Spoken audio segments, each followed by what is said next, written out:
Let's mic देश का मिजाज वेस्ट। यह है let's make more than radio. आप सुन रहे हैं भारत के पश्चिमी राज्यों की अहम खबरें।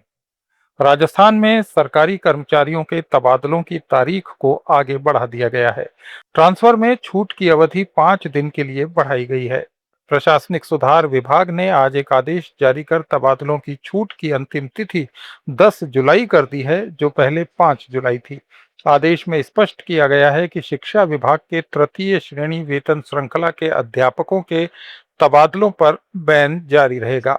चिकित्सकों को भी इससे छूट नहीं दी गई है। राजस्थान की उप मुख्यमंत्री दिया कुमारी ने प्रधानमंत्री नरेंद्र मोदी के कल प्रस्तावित राजस्थान दौरे का स्वागत किया है। उन्होंने कहा कि पचपदरा रिफाइनरी से राजस्थान की अर्थव्यवस्था को काफी ज्यादा फायदा पहुंचेगा। प्रधानमंत्री नरेंद्र मोदी 4 जुलाई को बालोतरा जिले की पचपदरा रिफाइनरी का लोकार्पण और जोधपुर एयरपोर्ट के नए टर्मिनल का उद्घाटन करेंगे। बात है कि माननीय प्रधानमंत्री जी पधार रहे हैं राजस्थान और दो बहुत बड़ी सौगातें हमको दे भी रहे हैं, और उनका एक का उद्घाटन है, एक का शिलान्यास है, और बहुत फ़ायदा होगा, हमारी यूथ को होगा, एम्प्लॉयमेंट बढ़ेगी, कनेक्टिविटी बढ़ेगी मेट्रो से। दूसरी ओर पूर्व मुख्यमंत्री अशोक गहलोत ने प्रधानमंत्री के दौरे के मद्देनजर युवाओं को नियुक्ति पत्र देने के बहाने बुलाने और कार्यक्रम आयोजित करने की कड़ी आलोचना की है। उन्होंने कहा कि ये युवाओं के साथ मजाक है। ई रिक्शा को लॉक किए जाने की खबरों के बीच जयपुर के डीसीपी साउथ राजर्षि राज ने कहा है कि इसके लिए दोषी लोगों पर कार्रवाई की जाएगी। उन्होंने लोगों से अपील की कि ई रिक्शा लॉक करने की हरकत न करें, वरना पुलिस कार्रवाई झेलनी पड़ सकती है। उन्होंने कहा कि ई रिक्शा चालक मेहनत करके अपनी रोजी रोटी की व्यवस्था करते हैं, उन्हें परेशान न किया जाए। राजस्थान में भीलवाड़ा जिले के शाहपुरा में सुल्तान शाह बावड़ी मामले में वक्फ ट्रिब्यूनल के फैसले के बाद प्रशासन ने बड़ी कार्रवाई की है।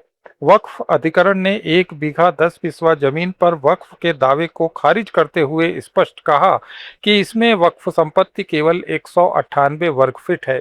इसके बाद भीलवाड़ा के जिला प्रशासन ने आज भारी पुलिस की मौजूदगी में 3 बुलडोजरों की मदद से अवैध गोदाम और केबिन ढहा दिए।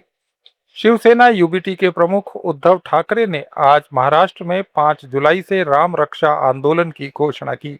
उन्होंने लोगों से अयोध्या के राम मंदिर में कथित दान गबन के मामले में भाजपा को जवाबदेह ठहराने के लिए विरोध प्रदर्शन में शामिल होने का आह्वान किया। कि अब हिंदू माफ नहीं करेगा। जे जे मंदिर लुटतायत, मग ते भाजपचे कोणी असतील किंवा आणखीन कोणी असतील, पण लेकिन अब हिंदू माफ नहीं करेगा उनको।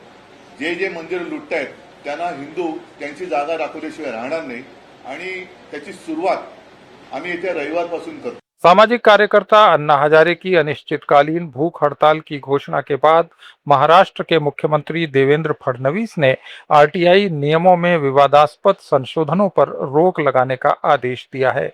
महाराष्ट्र सूचना के अधिकार नियम में कई बदलाव प्रस्तावित किए गए थे, जिनमें आवेदन शुल्क में बढ़ोतरी, अनिवार्य पहचान प्रमाण पत्र और ये प्रतिबंध शामिल था कि प्रत्येक आवेदन केवल एक विषय से ही संबंधित होना चाहिए। फडणवीस ने आरटीआई के मुख्य आयुक्त को नए नियमों पर रोक लगाने का निर्देश दिया।